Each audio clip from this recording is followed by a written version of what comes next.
welcome back. Or, if this is your first time here, welcome. Tonight, I'm going to show you exactly what Al Capone sold to the wealthiest, most powerful men in Chicago. Not bootleg whiskey, not gambling tables, not the protection racket you've read about in history books. I'm talking about the VIP services, the off-the-books operations that generated more revenue than all his speakeasies combined. The luxury experiences he provided in hotel suites, private apartments, and exclusive call flats that catered to judges, politicians, industrialists, and visiting celebrities. You're going to learn the specific price points, what a night cost in $1925, and what that translates to today. You'll learn terms like the girlfriend experience, call flat, and the fix. You'll understand why a VIP patron paid $20, nearly $400 in today's money, for something he could theoretically get on the street for $2. And I'm going to take you inside the Hotel Metropole, Suite 430, 5 rooms on the 4th floor where Capone maintained what witnesses called the court, where hotel staff knew him only as Mr. Ross, where the furniture was upholstered in his favorite colors, canary yellow and green, and where meals were served on sterling silver. But here's the question that drove me deep into the court transcripts and police ledgers. What were these men actually buying? Because if it was just sex, the economics don't make sense. You could get that anywhere, at any price point, in a city with an estimated 5,000 professional prostitutes working on any given night. So what justified spending the equivalent of a working man's monthly salary on a single evening? I think the answer is going to surprise you. It surprised me. So before you get comfortable, take a moment to like the video and subscribe, but only if you genuinely enjoy what I do here. And let me know in the comments where you're tuning in from and what time it is for you. It's always fascinating to see who's joining us from around the world. Now, dim the lights, maybe turn on a fan for that soft background hum, and let's ease into tonight's journey together. You think you'd never pay for the kind of transaction I'm about to describe, but you've already done it. Every expensive dinner where the evening's trajectory was understood but unspoken. Every business trip where the hotel concierge made a subtle arrangement. Every time you've paid for exclusivity, discretion, and the performance of genuine interest. The difference is just how explicit the transaction was allowed to be. It's 1927. You're arriving at the Hotel Metropole on South Michigan Avenue. Let's say you're a judge, or a state legislator, or maybe you run a meat-packing operation, and you've just closed a contract that's going to make you very comfortable for a very long time. The point is, you have money, you have position, and you've been invited. The lobby is respectable. Art Deco fixtures, polished brass, a clerk named McLean Smith, who's been paid very well to have an excellent memory for faces and a terrible memory for names. You don't announce yourself, you're expected. The clerk nods toward the elevator. 4th floor. The hallway is thick carpeted, quiet. 2 men stand outside suite 430. They're not hiding. They're not pretending to be guests. They're large, well-dressed, and they're armed. One of them recognizes you and steps aside. The door opens, and you step into a different world. The suite is massive. 5 connected rooms. The furniture is expensive, modern, upholstered in bright canary yellow and deep green. There's music playing, something jazzy from a phonograph. The air smells like cigar smoke, French perfume, and money. And there are women, 3, maybe 4, young, fashionable, dressed like they just stepped out of a magazine. Silk stockings, short skirts, bobbed hair. One of them is blonde, platinum blonde, the kind that doesn't occur in nature, achieved through repeated bleachings that leave the hair almost white. She approaches you with a glass of champagne already in hand. Real French champagne, smuggled at considerable expense, not the domestic swill they're cutting with grain alcohol in the street-level joints. It costs $12 a bottle. That's $225 in your money, and you're not paying for the bottle. That's just the cost of doing business here. She hands you the glass. Her fingers brush yours. She smells like gardenias. You look like you've had a long day, she says. Her voice is warm, slightly husky. She's looking directly at you. And for this moment, in this room, you have her complete attention. Let's pause here, because this is where the VIP experience begins, not with what happens later, with this exact moment, the champagne, the eye contact, the suggestion that she's genuinely interested in how your day went. Now, you know this is a transaction. She knows you know.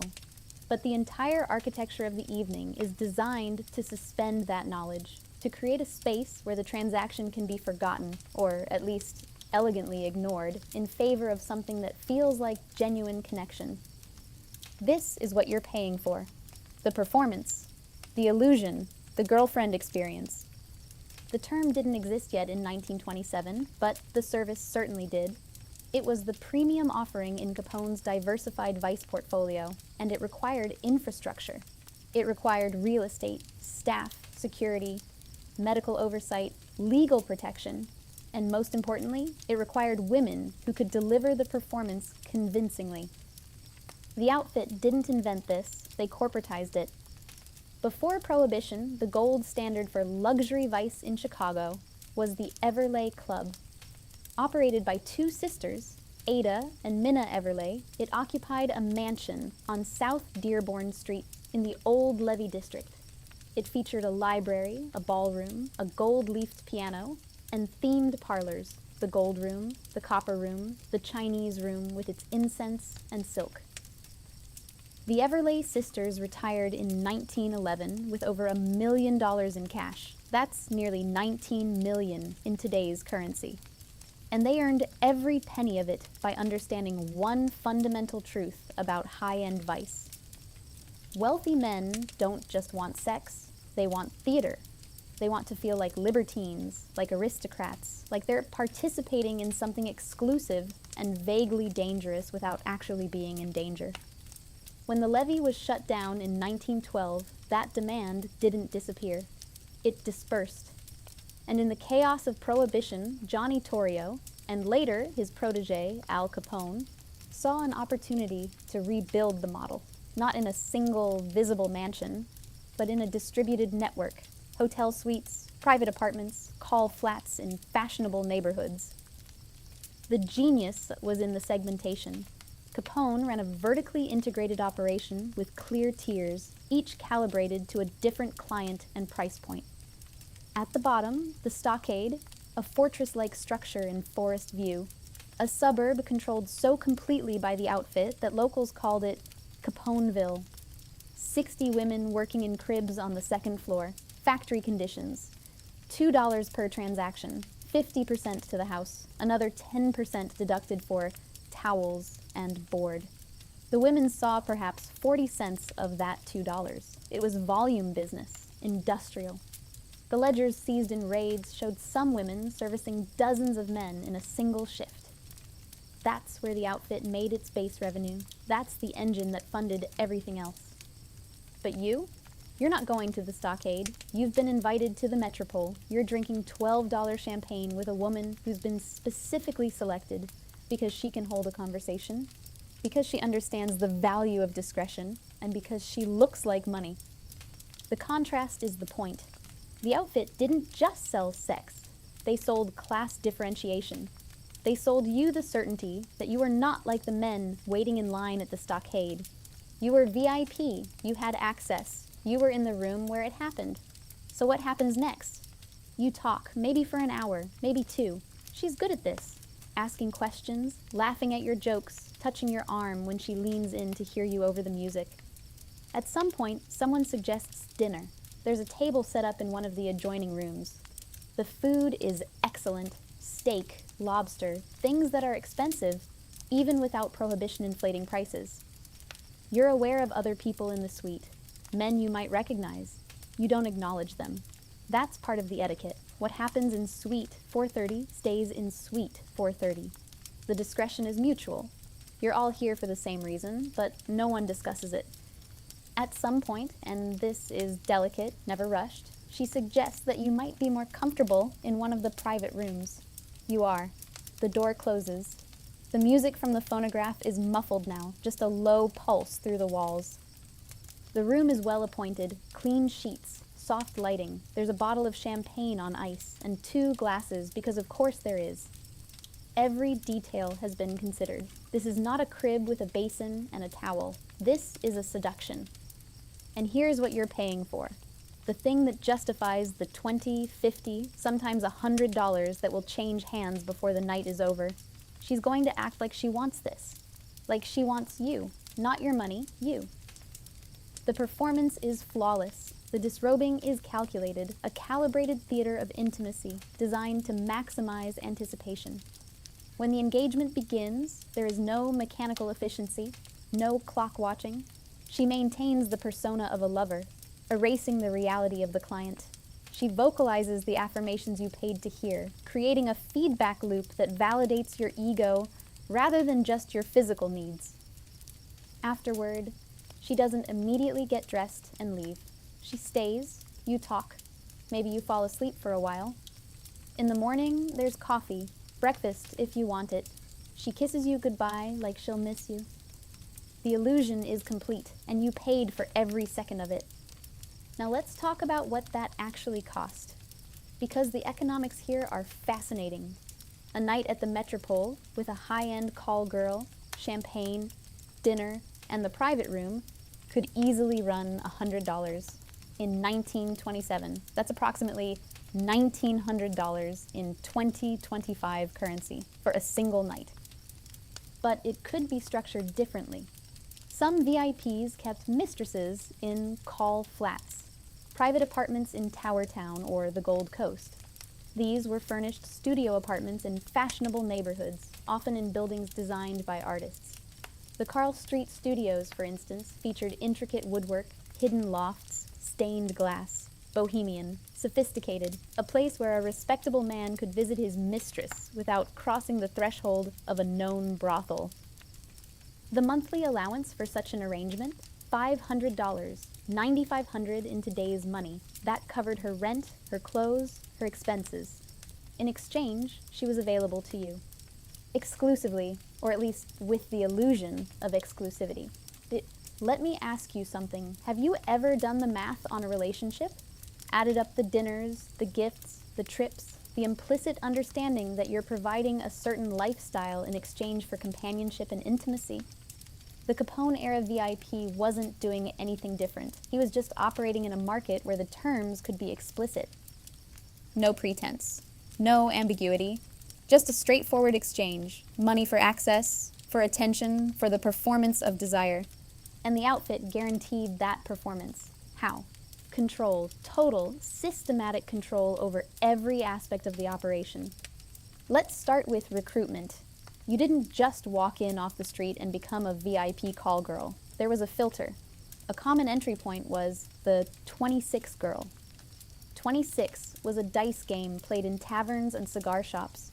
The outfit hired young, attractive women to manage the game, encourage betting, and sell drinks.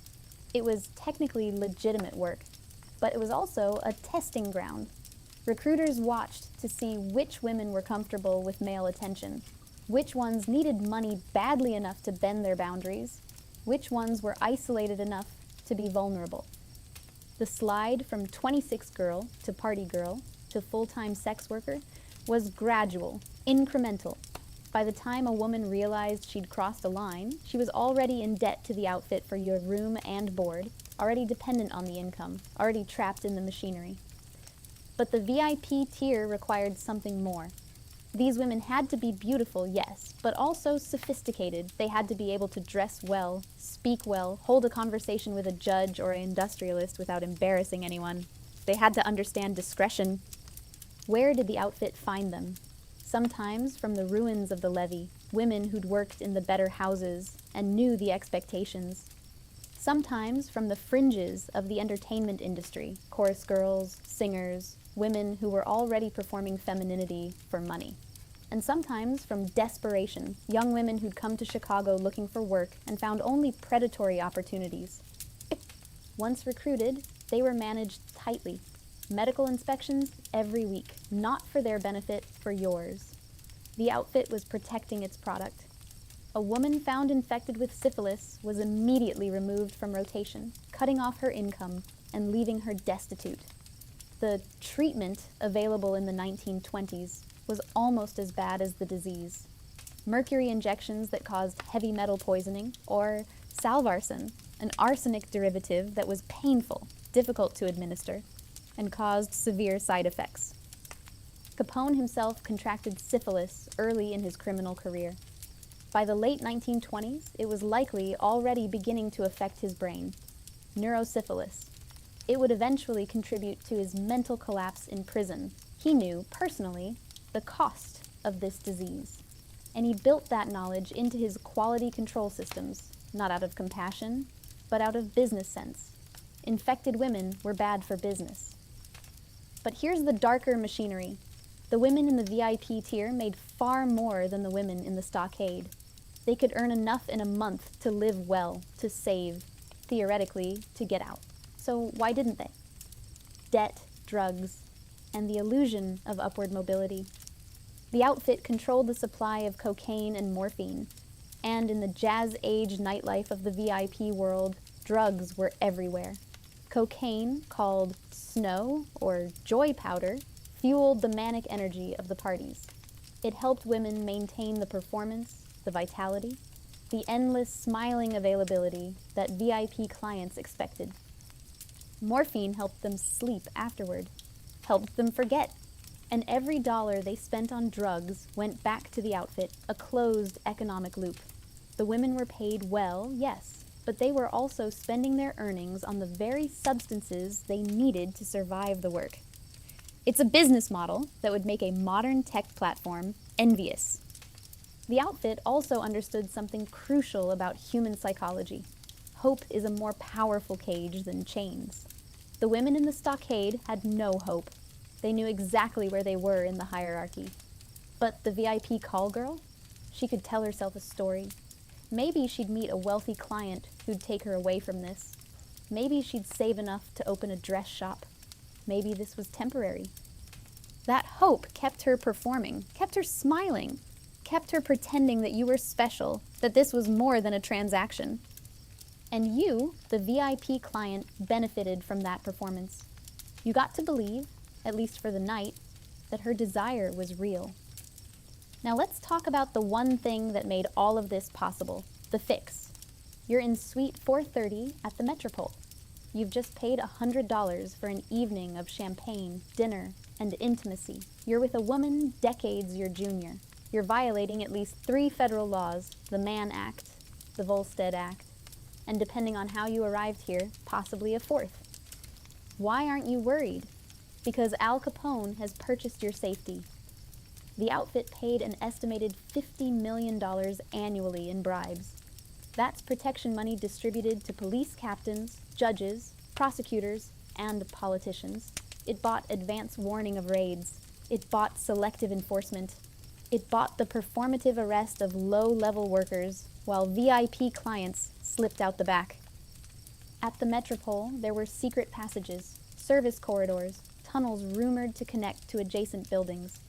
If a raid happened, and they were always announced in advance, you'd be ushered out while the staff took the fall. The next day, you'd read about the raid in the newspaper. Maybe you'd even express public support for the crackdown on vice. And the following week, you'd receive another invitation to Suite 430. This is what VIP service really meant, not just the champagne and the performance, but the absolute certainty that you would never face consequences. The outfit sold immunity, and you couldn't buy that at the stockade for $2. Let me show you the contrast one more time, because I think it reveals something essential about what these men were actually purchasing. The stockade, 60 women in cribs, dim lighting, a basin and towel, $2, 50% to the house, 10% for services. The women are tired, they're mechanically efficient. They've already seen 20 clients today. You're just another. The transaction takes 10 minutes. You leave. The Metropole. You spend 4 hours with a woman who makes you feel like the most interesting man in Chicago. She laughs at your jokes. She's fascinated by your work. She undresses slowly, maintaining eye contact. She touches you like she's been waiting all day for this. Afterward, she curls against you and asks about your childhood. The transaction costs $100. What's the difference? What are you actually paying for? Dignity, fantasy. the suspension of the transactional nature of the encounter. The ability to tell yourself a story about what just happened that doesn't involve the word prostitute. You're paying for her to want you, or to perform want so convincingly that the difference doesn't matter. And here's the thing that the court transcripts and police ledgers make absolutely clear. This system generated more revenue than bootlegging. The VIP vice operations were the financial bedrock of the Chicago outfit. Gambling was lucrative. Alcohol was essential. But the systematic commodification of intimacy, structured across multiple tiers to extract maximum value from every economic class, was the machine that printed money. The Harlem Inn alone, a roadhouse in Stickney, generated thousands of dollars in profit every week. The ledgers seized in raids documented every transaction, 50% to the house every time. Multiply that across hundreds of establishments, from the factory brothels to the luxury suites, and you're looking at an empire. Al Capone's annual income was estimated at $100 million.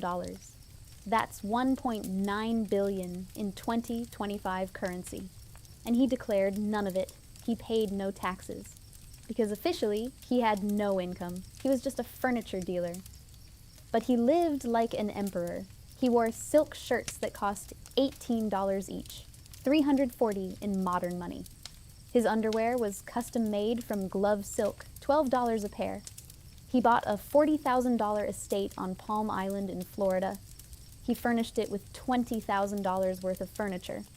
He drove custom-built cars. He ate in the finest restaurants. He kept a permanent suite at the Metropole with guards at the door and champagne on ice.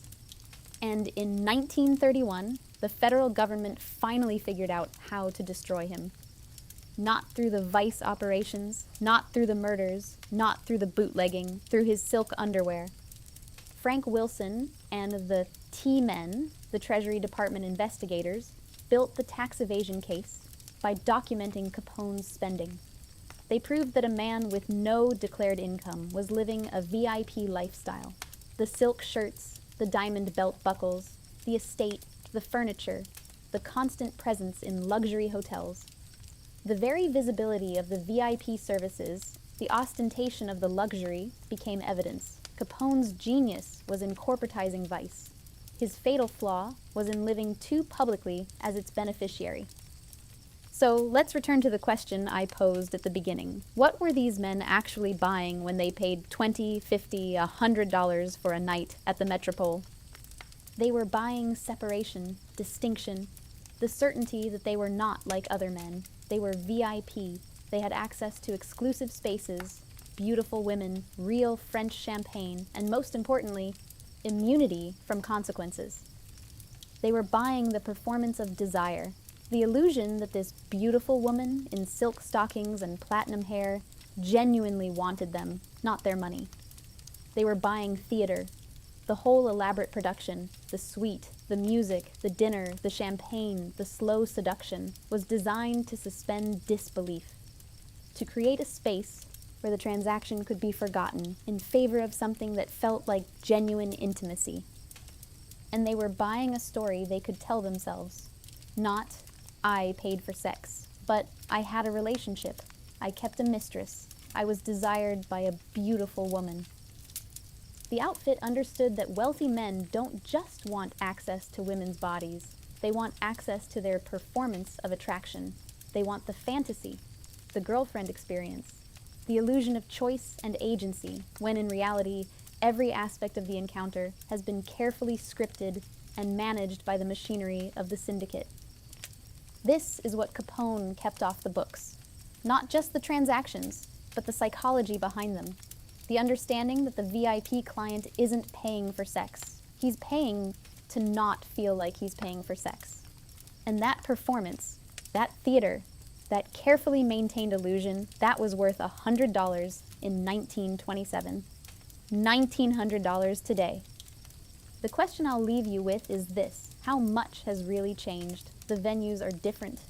The legal framework has shifted. The diseases are treatable now, but the fundamental transaction, money for the performance of desire, payment for the illusion that you're not paying, that machinery is still running, just with better marketing.